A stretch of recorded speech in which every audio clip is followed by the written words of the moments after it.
that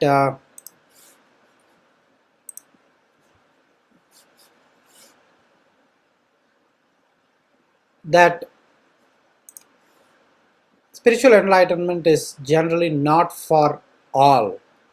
Such a kind of perception exists.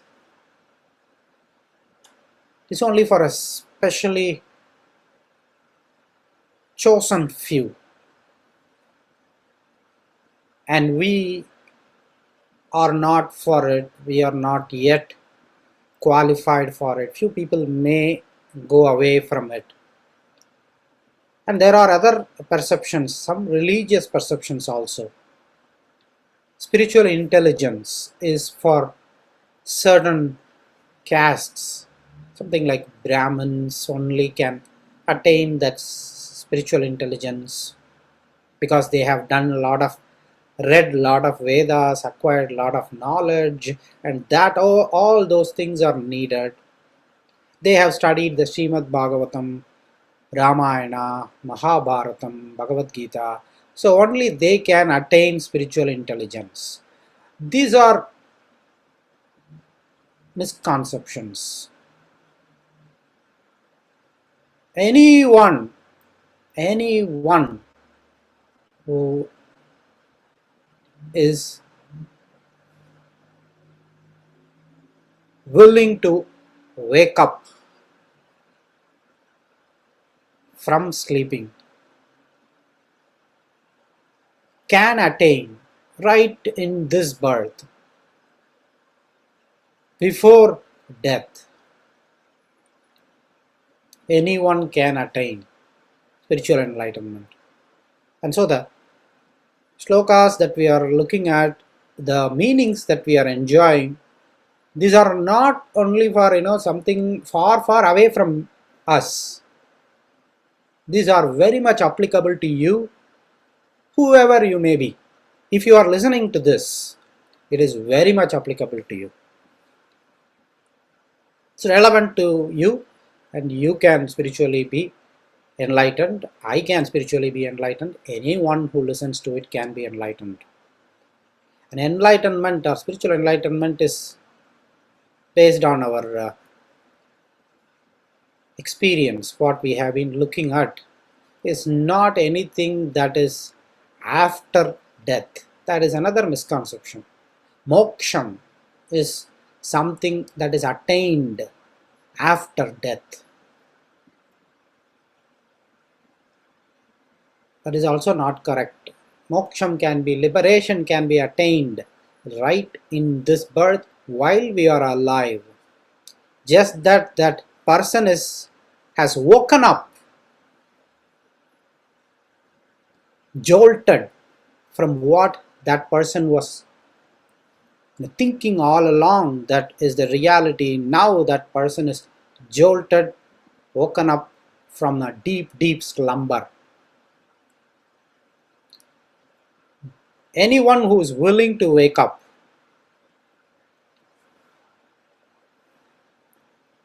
can attain the spiritual intelligence.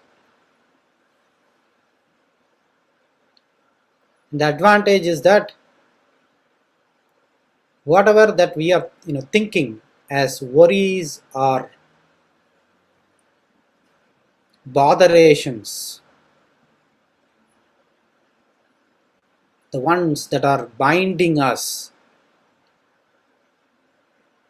that will automatically be severed,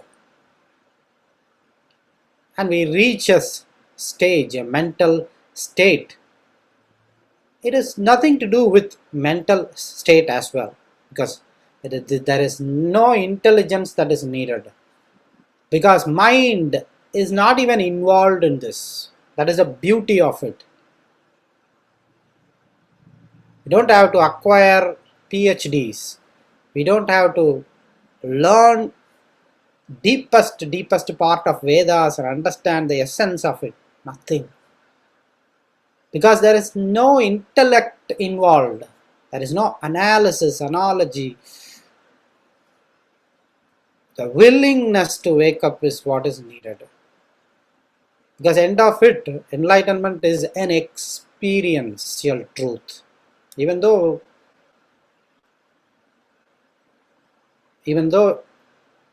we know that Atman is there as a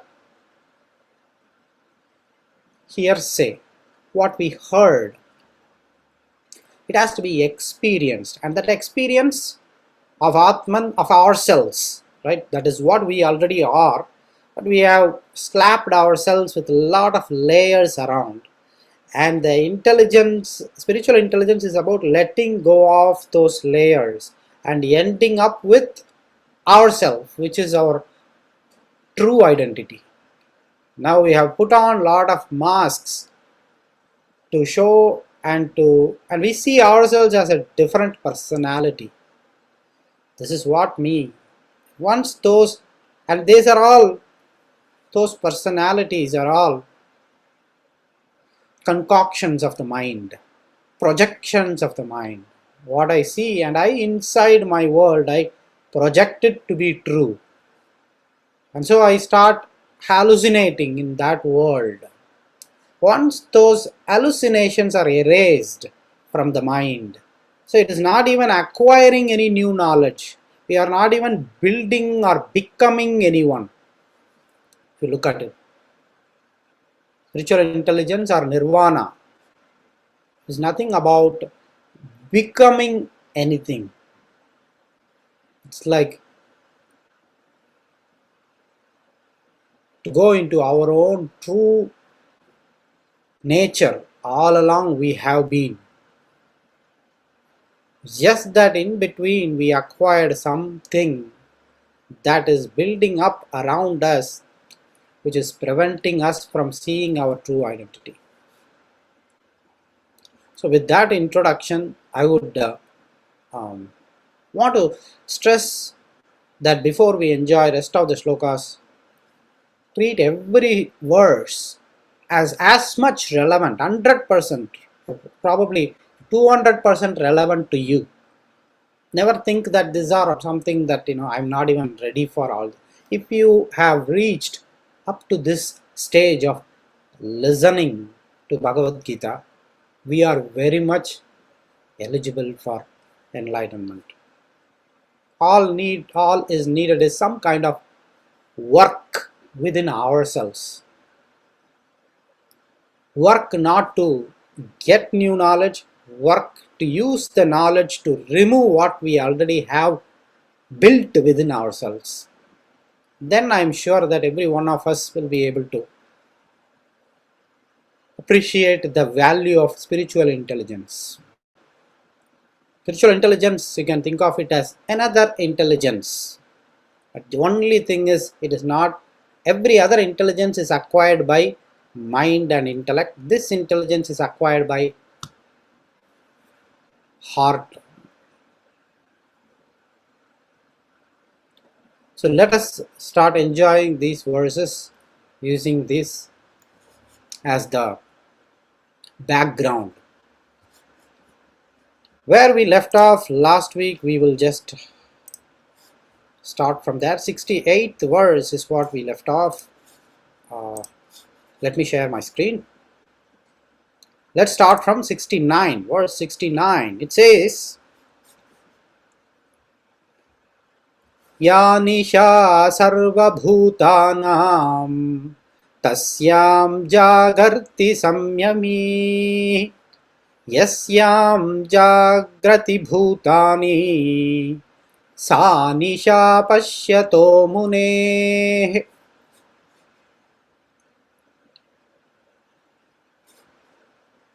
So nisha means night time. Jagrati, you can think of it as daytime or awakened state.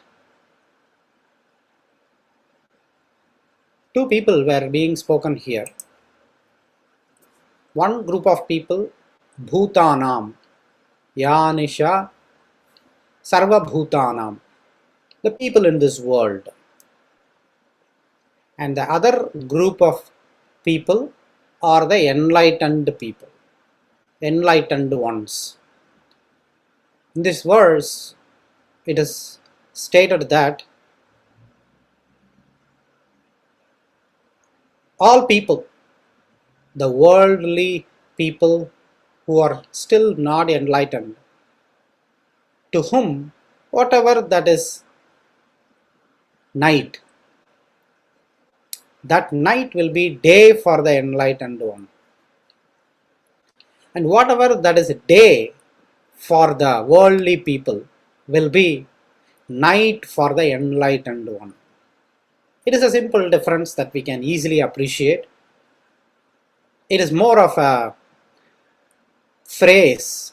What is night for them is day for the other group, and what is day for the other group is night for them. It means that the worldly people who enjoy the desires that is going around and they are getting affected with every down and getting excited for every up, that is day for them. It is absolute day. They are just enjoying or assuming to enjoy whatever that is being dished out in life. And they never realize that by indulging in these things, they are ignorant about the other aspect within their own being. They are not aware of their own being.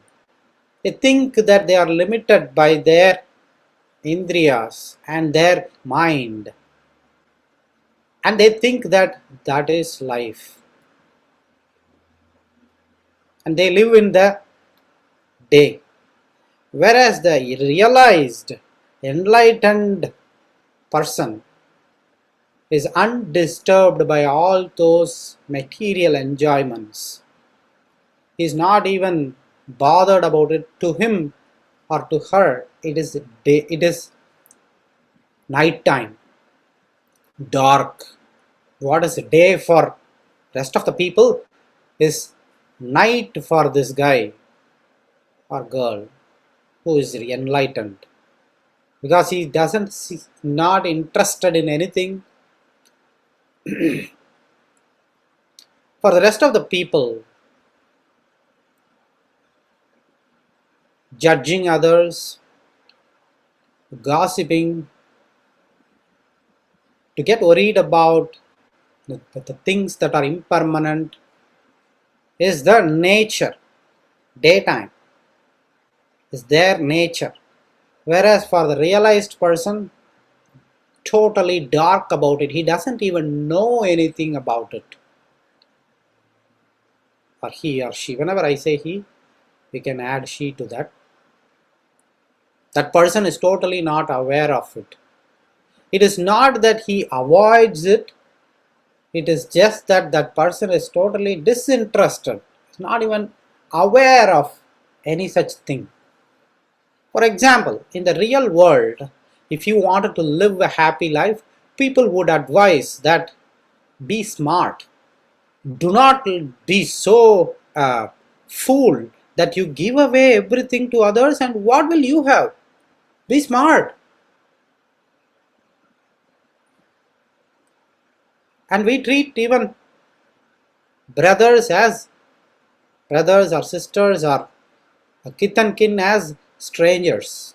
That is worldly people. Because we want to be smart. At any point of time, if you ask anyone, they would better feel, I want to be called as a smart than a loving person. Oh, he is so loving. I don't want to get a name. I want to be called as a smart guy. Right? So if there is an option that you will be fooled but show your love, no one would want to show love and give away everything. That let me be a loser, but if that is going to help others, let me be a loser. No one wanted that. I don't want to lose because I don't want to get that I'm not a smart guy. I want to be smart. I want to protect everything. But to an enlightened person, his heart is full of love for all health for all, wealth for all, goodness for everyone. And he sees no strangers. In his heart, everyone is closely related. Closely related. Just like how the real world people see even the brothers and sisters as strangers, same way this guy who is enlightened sees everyone, including strangers, as his own brothers or sisters. It is not that he is having developed that mind to look at them as brother or sister. He had reached in his own mind the truth that is revealed within oneself. That makes him wake up to the reality that after all, that soul is similar to me, this soul is similar to me. How can there be any difference? All are under one. I have seen everything inside me. I have seen the entire universe inside me. Entire universe is inside us. Where is this universe if you and I are not there? Right? That thought is to the enlightened person. That is why what is day to him is night to a spiritually enlightened person. What is night to this worldly people? Love, absolute love for everyone, peace and happiness inside is totally strange. Because life for the real world people, life means struggle, ups and downs. You will have to make your way, somehow establish yourself, keep doing, working, and prove yourself. Prove yourself to whom? Doesn't matter. Prove yourself. Never stop. Get more and more. Wealth, position, status, everything. A race is a must for a real world people. So there is total darkness in real world people, where there is total bliss and happiness inside. There is no world exist for real world people, but for an enlightened soul, everything is inside. His whole drama of life, action of life happens inside the theater of his inside world. There is nothing absolutely in his outside, in the outside world for an enlightened person. That is why it is lit for him. Whereas such a world never exists for a real world people, because world to him is actually what he sees through his eyes and what he hears through his ears, and whatever the form that one has accepted. This form is me. No other form exists. There is nothing like inside, formless, unchanging experience, existence of me ever exists. That is the thought that real world people has. So that is the difference that is being brought out in this verse. So what we need to take away from this verse is this: to be aware of what all things that is dark to me, and to an enlightened person what is day. For a day, he practices inner peace. And that is what we'll have to move towards. Inner peace, inner happiness.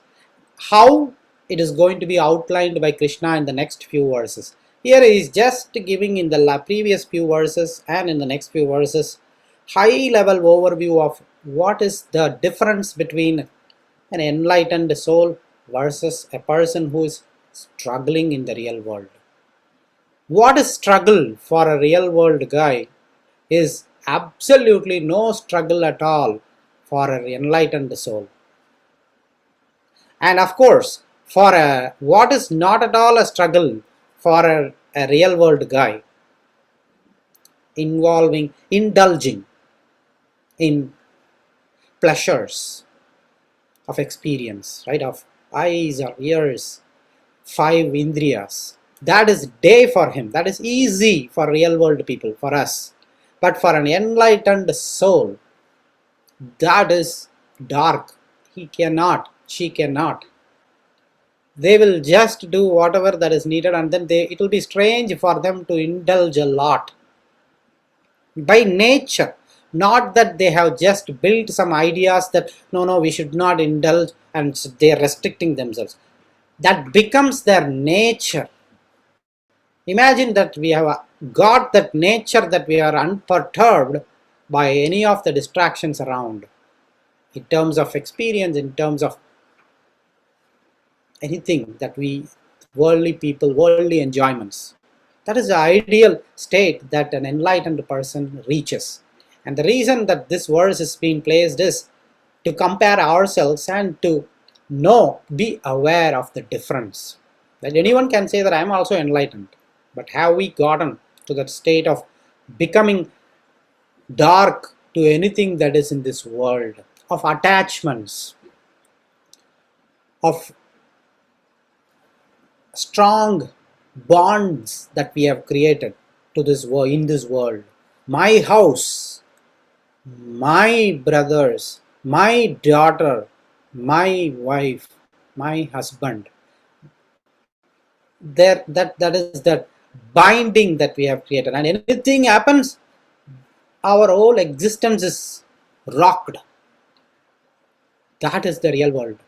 And an enlightened person, such a bondage is not just, does not even exist.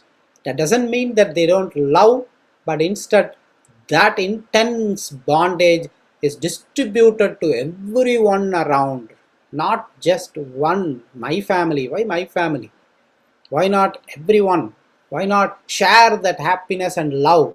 Not out of, again, a mental idea that okay, we should love everyone, right?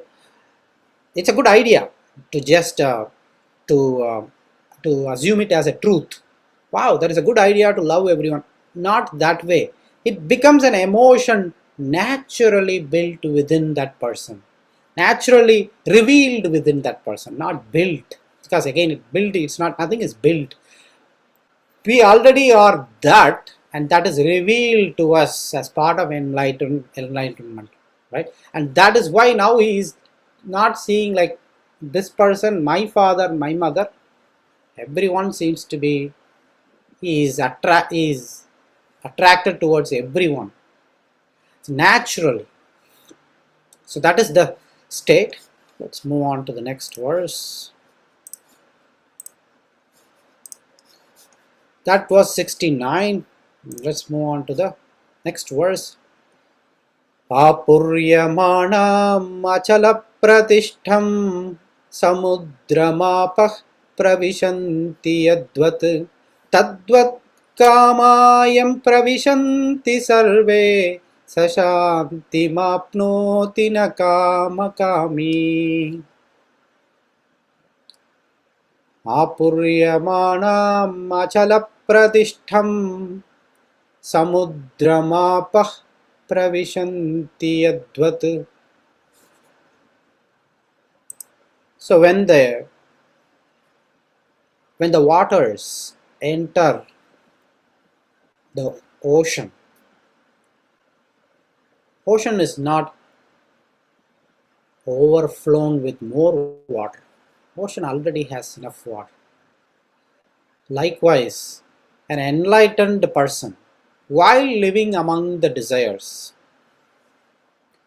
while in the midst of all the material desires, still is not overwhelmed, because he is already filled with all peace and happiness, that he doesn't crave for anything. Doesn't mean that he rejects it, but he is not overblown by it. Just like how an ocean will never be overflown by rivers flowing into it. Whereas a person who is trying to enjoy as the rivers are flowing in, I would want to get Likewise, when the desires and the opportunities of enjoyments for sense pleasures happen, the person who just enjoys it unlimitedly, that person never gets peace. That is the meaning of this shloka. But a person who is undisturbed, just like an ocean, even when in the midst of all the materialistic desires available to him, that person definitely attains peace within. So it is this. Many people might mistake this verse that so that means that this person doesn't know how to enjoy life, because when there are opportunities, this that, he will be like undisturbed. So will he be? Should I be like you know I, as if you are a yogi? People used to say, like, so uninterested, disinterested in many things. Not like that. Imagine this: you're going to you're very hungry. You're walking into a restaurant. Even before you go into that restaurant, outside the restaurant, there is some street food where they give, let's say, fries, French fries, and you are hungry. You have two options. You can just eat that fries only, or you can walk into the restaurant relaxed and have a full course meals, and if you wanted, you can also have fries, and there is no restrictions in terms of money. Let's assume that either you can do this or you have enough money for either. Which one would we choose? We are hungry, really. No one would settle down for eating the fries, because after all, it is fries, and even though that is going to just be good, right? Whereas that's not going to be really as comparable as the food inside the restaurant. Most of the people, all of us for that matter, will go into the restaurant. Likewise, an enlightened person, the reason that he is not enjoying these desires outside, even though he is flooded by all the material desires, is that inside he is already experiencing bliss, extreme bliss, that all this doesn't interest him. Just like how when a person who is interested go into a restaurant will not be interested in the street food, fries, only fries, who likes it? That is how he looks at it. It's all relative, right? So another thing to relate to is easier. For example, when we were young, we used to play with toys. I'm sure that most of you would have had your own favorite toys, right? Toys or blankets or anything. Bikes even. We used to say, like, that is mine. I don't want to give this. Anything, that can be anything. And we used to enjoy in that one, right? We used to play with that. We used to like that. But after a while, what happened? We matured, and then we picked up another new thing, and we just let those things go. We outlived that, outgrown that. We used to say, right? Toys we have outgrown. Likewise, an enlightened soul has outgrown all the materialistic desires. It can be enjoyments of the eyes, or enjoyment of any of the five senses. He has outgrown them, and he will never fall for the tricks of the mind anymore. He knew for sure that he is above the mind, and the mind is now tamed. Mind cannot play any tricks on him, tempting him or her. And so now that is the reason that even though he is in the midst of all the desires that is happening around, It will be surprising. Long time ago, I visited Vegas, where even then I was on a watchful, observing mindset. I never have indulged in it. But when you see people in Vegas, everyone in that casino play by betting. Everyone is involved in that. For a strange reason, you think that maybe it's okay for me to try too. Everyone is losing, it's okay to lose as well. That's how we get. So that is the mindset that we get when we are in the midst of enjoyments in this world as we are living right now.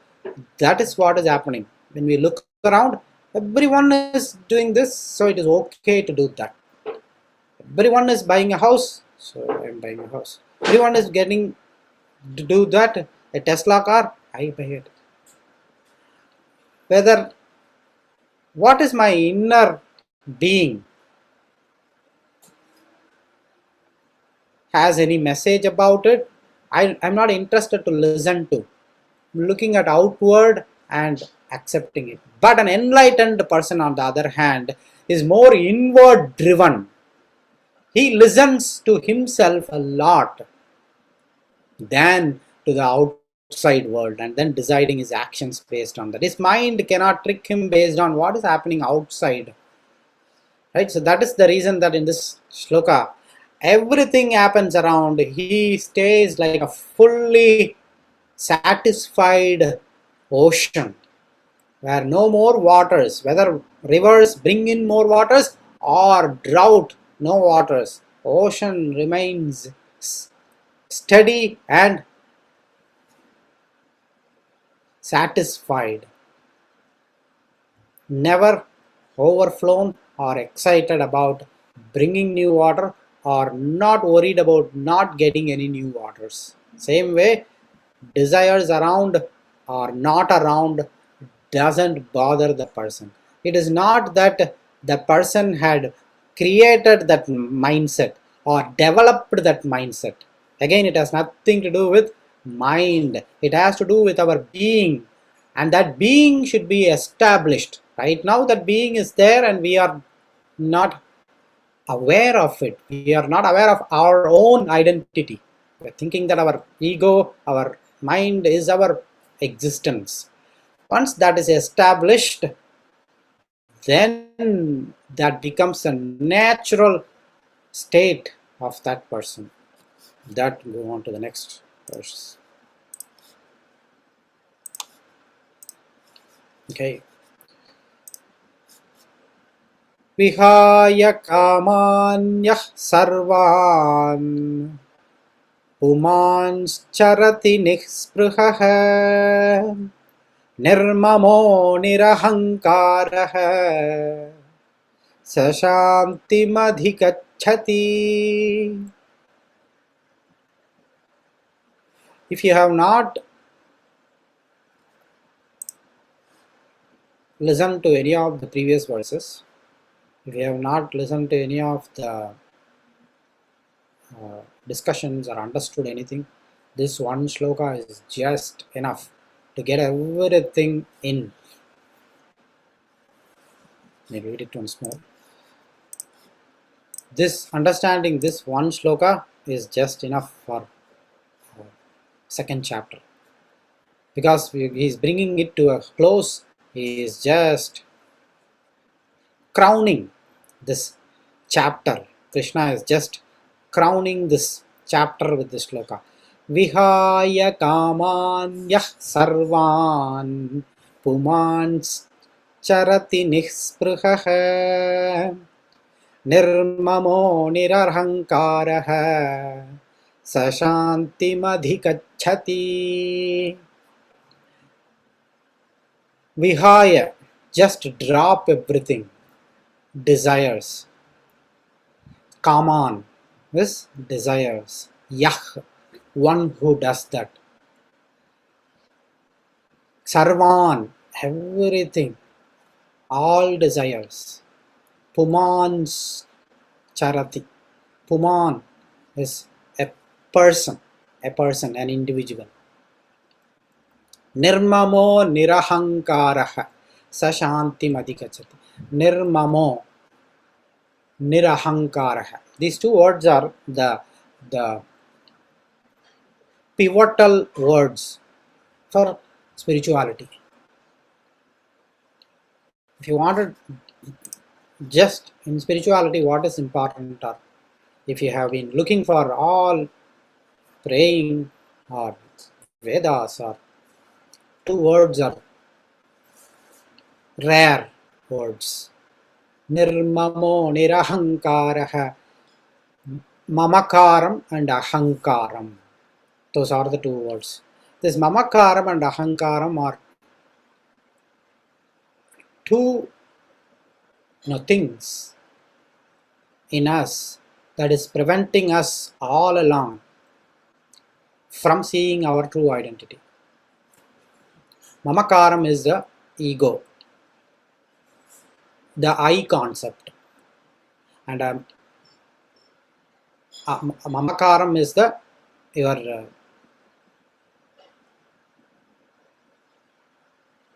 belongingness, your this belongs to me. Ahankaram is the ego part of it. So if you look at it, when we were born, right, in this, just go back to understand these two things, ahankaram and mamakaram. If we understood this, then the entire second chapter becomes easy to relate. Just imagine that when we are born, a newly born baby. This baby, when he is born, doesn't have any mind of itself. Even though it has a mind, you can say, because it cries, it asks for food, but there is no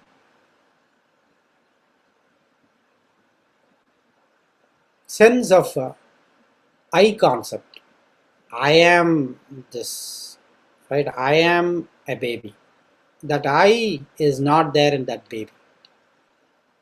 People who are around take care of the baby, and when every once in a while automatically systems work within the baby. The body works, asks for food, the baby cries without realizing that he or she is crying, and the baby is given food and the body grows. The baby doesn't do anything. Baby is just sitting inside, and baby is not even aware that I am growing. But as the baby grows, we all progressed that way. As the child grows, there is one point in the lifetime of the baby where that I concept is stuck to the baby. It occurs to the baby, right? To the kid. It differs what time it comes, but that I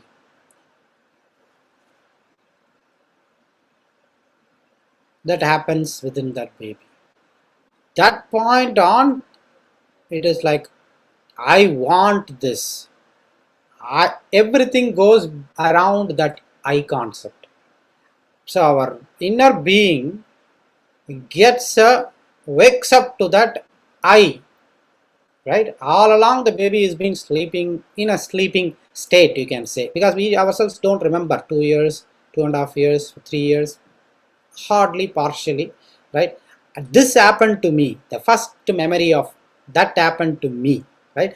That is when our I concept has developed within us. And see that one, that I concept is the purest one, the first time when it happened to us. That is the purest identity of me. And then on it started being disfigured. Continuously it has been disfigured. The identity has been disfigured. Now if I am not there, imagine this, hold that thought for a while. Another way to look at it is this: if I am not there, let's say inside me, if I I am not there, you will not be there, right? Because I comes only when there is a you. Sorry, you comes only when there is an I. If I am not there, let's say, if I am the only one who is existing in this world, no one else exists. I am the only one who exists.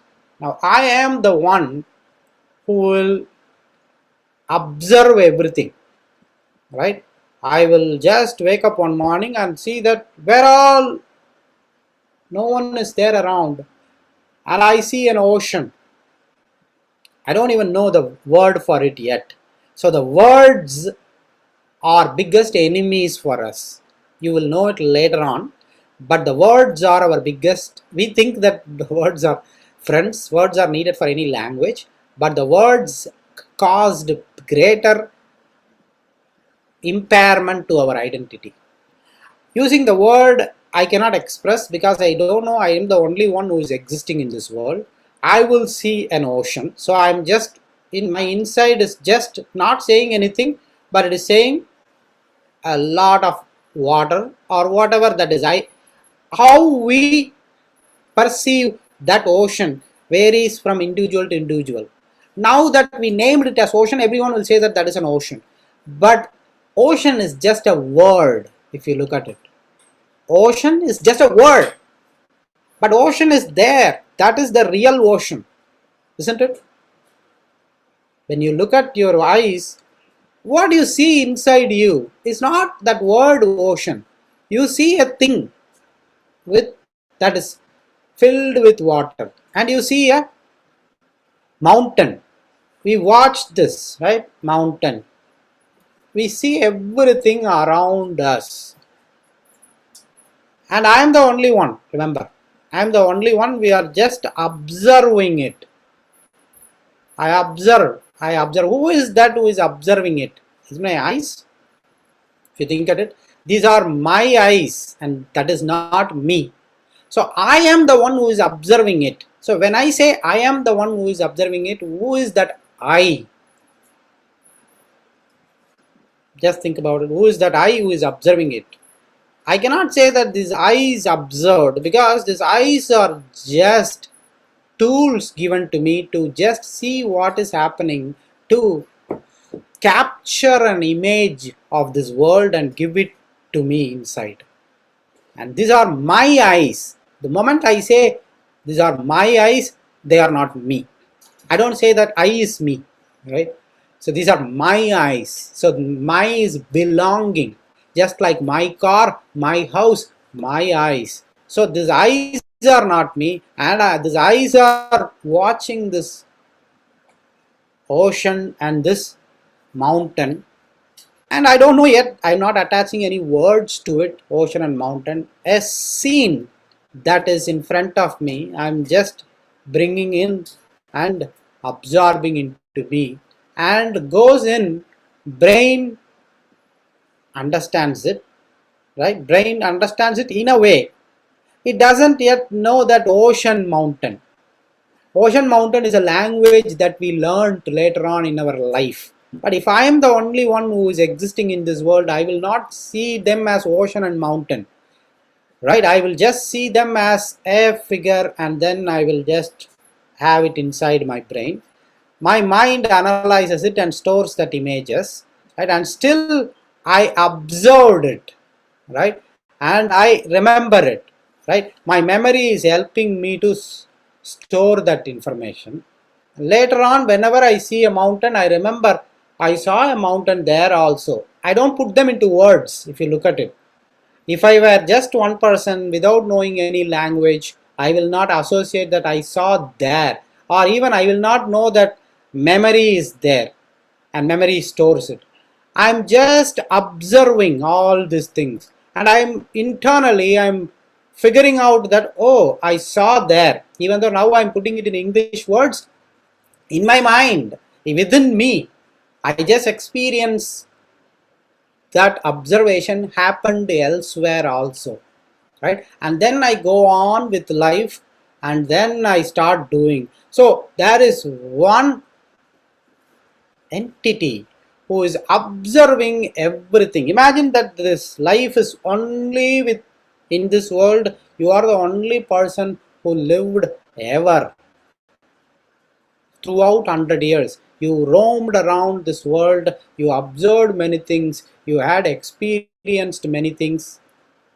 That person who is just observing, they are not your eyes, they are not your ears, they are not, these are just upakarana, tools. They are helping us to interpret this world, right? But the observer is inside. That observer just observes anything without mind. Mind also is not, mind is just analyzing it and storing it and giving it to us. But we are the one who is appreciating it, right? We are, if you look at it, mind just analyzes it, gives that information that okay, this can be, this is a ocean, this is rough, this is liquid, all those information mind gives. But we are acknowledging that, we are experiencing that in a way. If you look at it, water is chill. The person who is observing and experiencing it inside, that is the true identity, around which, that is the true identity. Even when I say that, now you are hearing it, you are hearing it as just words. Still you and I are not experiencing that true identity. Right? That the true identity should be experienced truly. That is where most of the seekers, spiritual seekers, or Vedas, or spiritualists, or you name it, are behind that experience, that unadulterated Atman, identity of us, that unadulterated, uninfluenced. What had happened to that baby was when it was growing, with that moment, that instance, it had that pure consciousness of itself as its true identity. Who that baby was, who I am. I know my true understanding and experience. But the brain started accepting a lot of inputs from outside world. Parents started saying I'm your mom, I'm your dad. So the I concept, mine concept, more importantly, this is mine, this is my mother, this is my brother, this is my dad, this is my bike, this is my toy. My concept cannot build unless I concept is built inside, right? Only when there is an I, mine will come. There is no I, where is mine? So the I concept developed first, then the mine concept also. This is the I concept is the ahankaram, mine concept is the mamakaram. Right, so the I concept developed, then I started associating this is mine, this is mine, this is mine, this is mine, and slowly, even though I know that this is my body, I started somehow associating this I also with my body.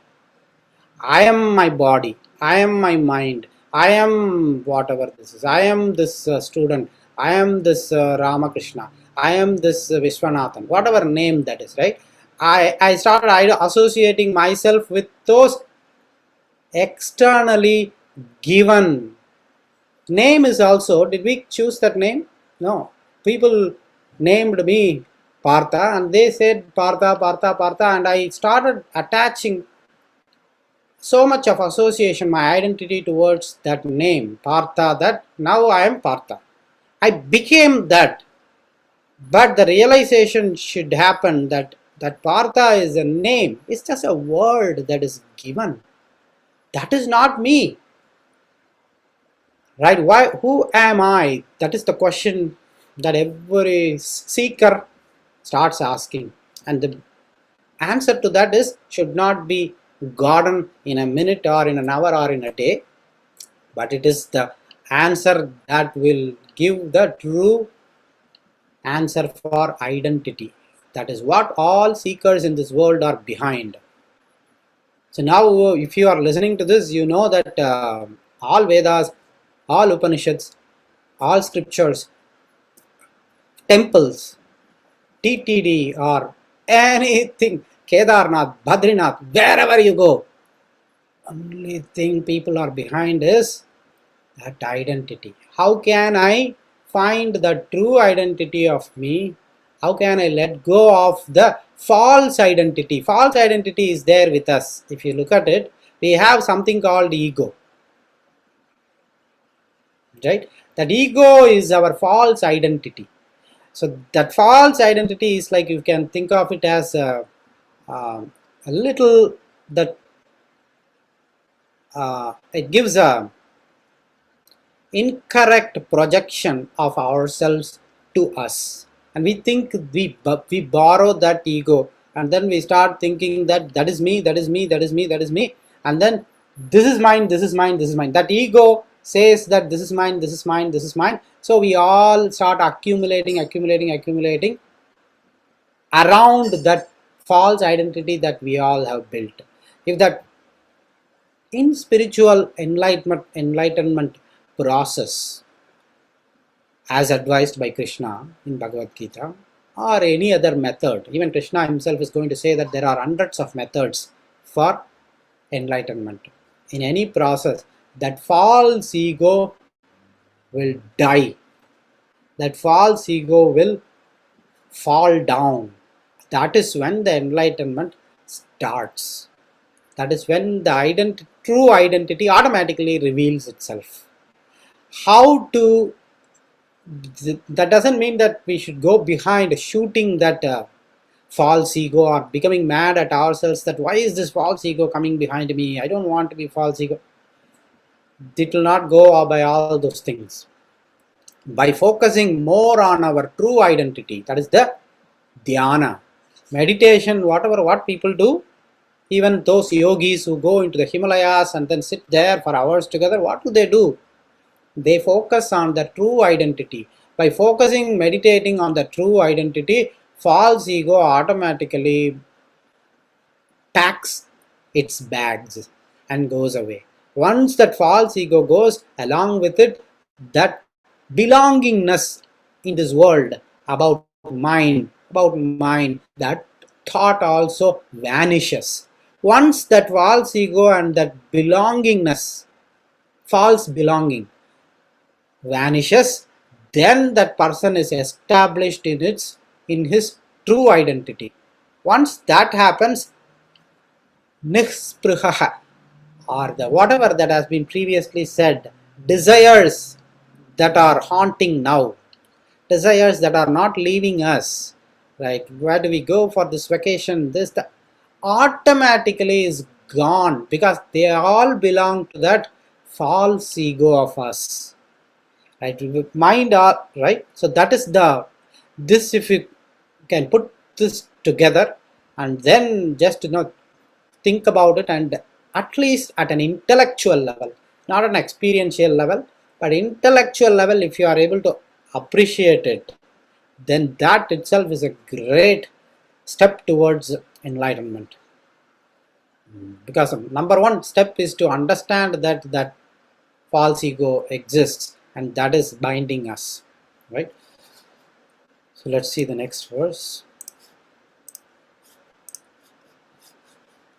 The last verse probably. Yesha brahmi sthitih partha nainam prapya vimuhyati sthitva syamantakaalepi brahma nirvana mrichhati. Now Krishna is revealing a greatest secret in this verse, which is, once that state is established, once that false ego is dead within us and the true identity is established, then antakalepi, even when towards the end of your life, after you die, also you have that knowledge and that being well established. You don't have to ever be worried that will your mind ever be deluded to go behind that worldly things. Will that false ego again prop up later in my life? Nothing. That person once he had experienced that true identity, will never ever be going back to that older thing at all. It is similar to once we go into that restaurant, eating that food, enjoying that bliss, will ever anyone think of let's go back and then have that fries in the street food? The same experience is what now he's saying, that is there inside you. You are established well, and that person, because that false ego is dead, right? False ego is dead. That person is never born again. We are taking birth after birth after birth after birth. Universe, the universal energy that is out there, you name it anything. It can be Krishna, it can be Rama, it can be Vishnu, Purushottama. Give your name. Again, as I said, word is just a word. But whatever that is truly there, that universal energy wanted us to learn this. That is why it is giving us birth after birth after birth after. Let your false ego down. Then that person is established. Then prasadam adhigacchati. Then we go into the lap. We go and merge with that super soul, and that is what is the perfect bliss, as explained in this verse. Now, how do we do that is, how do we achieve that is going to be the part of the third chapter that Krishna is going to outline step by step. Karma Yoga is going to start actually from next chapter onwards. Until then, he was just giving us an overview of enlightened soul, what will be his state, how he will feel, and what are the symptoms, what are the signatures, how to identify a person who is enlightened, and all those things, so that he had given some expectations as to what to expect. Now he will say how to achieve it. That is what next step, right? First thing is to have that witness consciousness, becoming a witness of everything. That's how it happened when we were young. When we were a baby, if you look at it, when the baby was growing up, even a small ball rolling, the baby will look at it like as if it is a wonder. Wow. So the baby is just witnessing it. The baby is still not associated with an I concept. Because we are associating it as an I concept, in our mind, some patterns are already established. If this means that, if a ball is rolling, what is so great about it? It will go and then hit that wall and stop there. But for a baby, it is a wonder, and it is witnessing it from that event. It is not associating itself with that event. So that witness consciousness is the ability or key for entire spiritual evolution. I will not call spiritual evolution, enlightenment within, right? Witness conscious is so simple that hardly none of us practice. Witness consciousness is nothing but an event is happening. A person, a neighbor, or your own wife or husband is yelling at you, let's say. I don't wish that it happened, but it does happen in every household, right? Wife or husband is yelling at you, and you are looking at them, and that yell is nothing but a stream of words. Again, in spirituality, words have no meaning. Words have been designed by language specialists, and they said that this is laptop, this is you are bad, you are good, everything is a word. It doesn't have any absolute meaning to it. And wife or husband is yelling, they are pumping out a stream of words. That stream of words go through our ears, they go into our mind, and our mind automatically starts a sequence of things. Immediately our BP rises, and then we start responding to that. If a person is able to observe that, okay, and not attached to that event that is being happening. Most of us will just attach to that and say that, oh, we will start engaging in that duel. We will retort. That is like we already lost. We are not a witness. Witness is just observing that, oh, this person who is yelling, it is a group of words going through my ears, and it is internally making some feeling inside me which is really uncomfortable, and my pressure is increasing. If we are able to watch that happen, who is watching that? That watching person is that I. That is that I. That I should be spotted more frequently. Then we are moving closer to our true identity, because our true identity is not just to react, to involve in a wordy duel. Because the reason is, you can easily realize after that word war, we will repent. What did I do? Why did I scream at him? Why? That is because we were not doing that. Our true identity is not that.